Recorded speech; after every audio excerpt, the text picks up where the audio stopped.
Hari pertama di tubuh barunya, Arga masih tenggelam dalam kebingungan.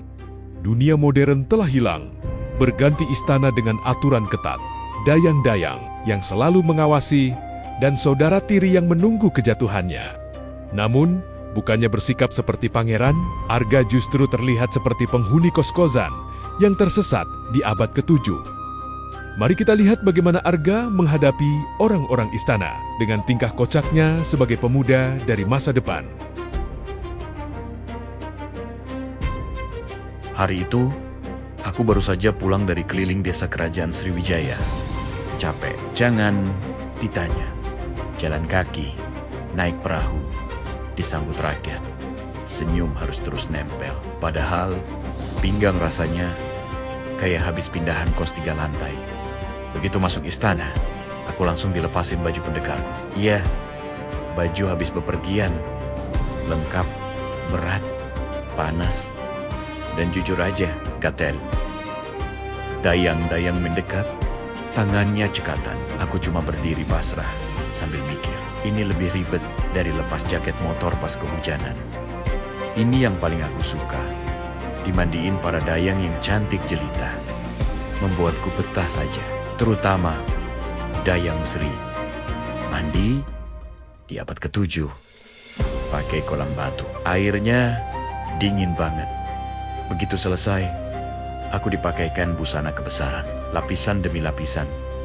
Serius, rasanya kayak jadi kado ulang tahun yang kebanyakan pita. Dan disitulah aku sadar. Aku bukan lagi Arga, anak kos zaman modern. Aku sekarang Pangeran Dapunta Sriwijaya. Yang jadi masalah adalah jiwaku. Masih jiwa anak kos. Hari ini aku dipakaikan pakaian kebesaran Pangeran Dapunta yang gagah sekali diriku. Seperti tokoh utama kerajaan. Aku tidak tahu mau ada acara apa hari ini. Para dayang berkata, aku harus menuju aula pendidikan. Pangeran Wiranata, kakak tiri Dapunta, Hyang dari klan Mandura, menuju aula pendidikan istana. Ternyata hari ini ada jadwal pendidikan pangeran di istana Palembang. Ini semacam pendidikan persiapan menjadi raja. Aku ikuti saja alurnya. Pasti Wiranata akan bersikeras menjatuhkanku nih, demi dipilih menjadi raja kelak. Tapi demi bertahan hidup di sini, aku harus tetap waspada dan hati-hati. Bagiku, kehidupan kerajaan tidak ada bedanya di politik pemerintahan modern.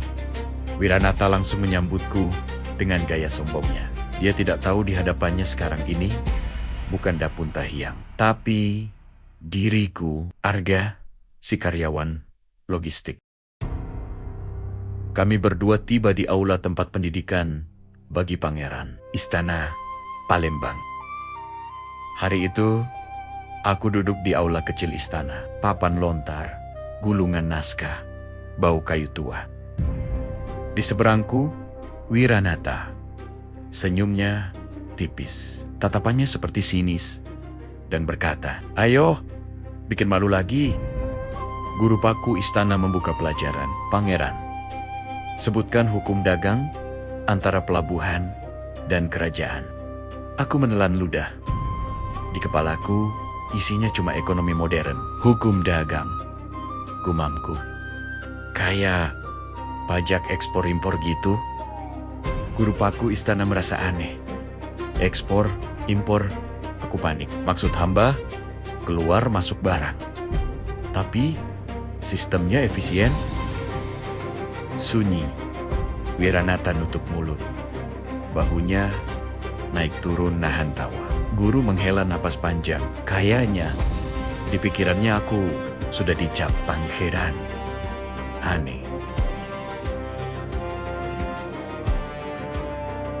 Di Balairum, ayah Raja Dharma, Setra duduk di singgasana. Tatapannya tajam. Anakku, 2 hari ini kata-katamu asing. Apa yang terjadi? Di kepalaku cuma satu pikiran. Kalau gue bilang gue dari masa depan, ini istana bisa berubah jadi tempat eksekusi.